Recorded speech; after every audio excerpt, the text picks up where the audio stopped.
If you're teaching SolidWorks or preparing for the CSWA exam, pacing is everything.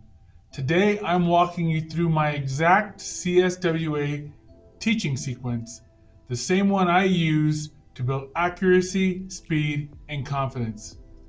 My name is Dr. P, and this is Dr. P Learning. All right, in the first step, it really is the pretest. The reason that this pretest matters is that this isn't about passing this pretest, it's about establishing a baseline. So you know where you're starting. Students, whoever is taking the test, is seeing the exam format, question types, and time pressure before instruction even begins. This awareness is so powerful for students. The next part of the process is we're going to slow things down and teach fundamentals. Sketching, dimensioning, constraints, features, all of the CSWA essentials.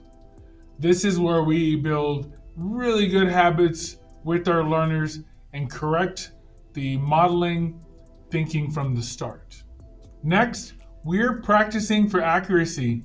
And it's so important because students, I think sometimes, and learners want to go fast. Well, you've got to make sure that students are accurate before they're moving on to that. This is probably the most important phase, practicing for accuracy. We want accuracy before speed. These are the same things that I tell students all the time. Parts should be clean, exact, and intentional. This phase takes time, 5 to 7 weeks or even more, and that's okay. And that's okay.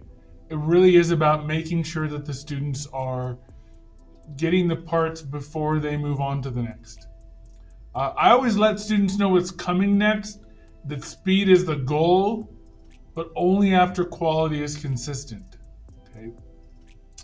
And reminding students that speed is what we're looking towards, they'll sometimes take it upon themselves in this step to, get faster as and build processes as they're moving along. Okay. Now, I've already kind of said it, but the next part really is about speed. Okay. Once accuracy is solid, then we shift into speed training. At this point, students work towards building one part with maybe 1 or 2 variations of that part in about 45 minutes. Okay? And you really want students to be able to assemble a part in about 15 to 20 minutes.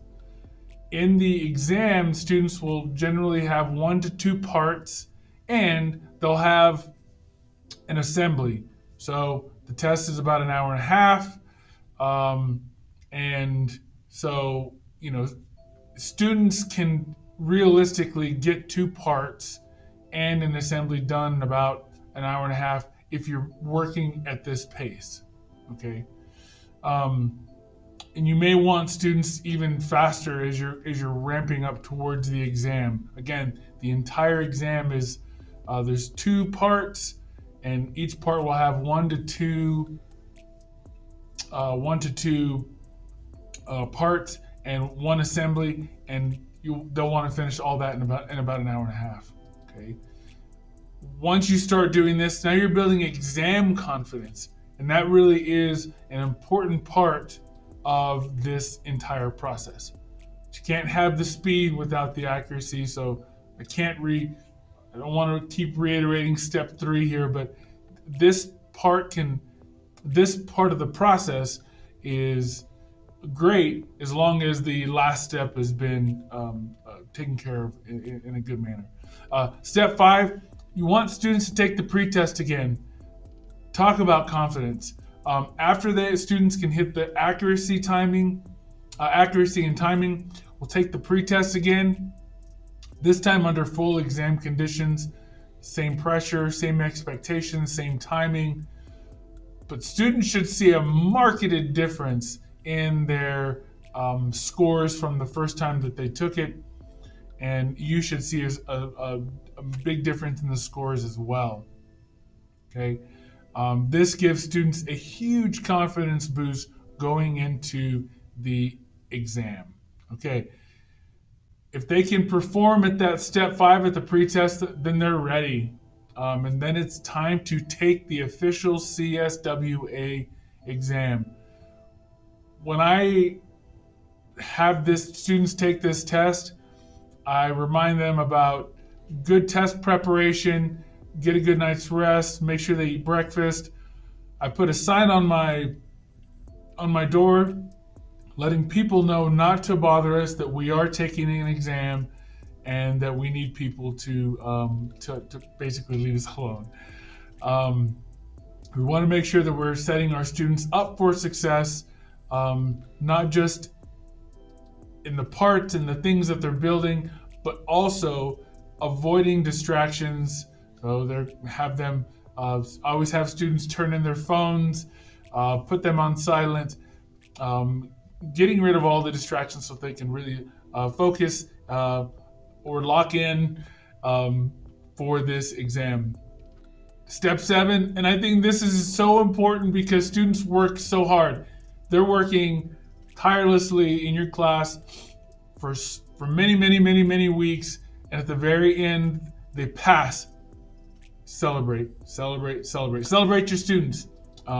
This builds confidence and validates their effort, and it motivates students. We pass out certification certificates, have a little party, and it goes a long way with your students. It's such a difficult test, and it takes so long to pass.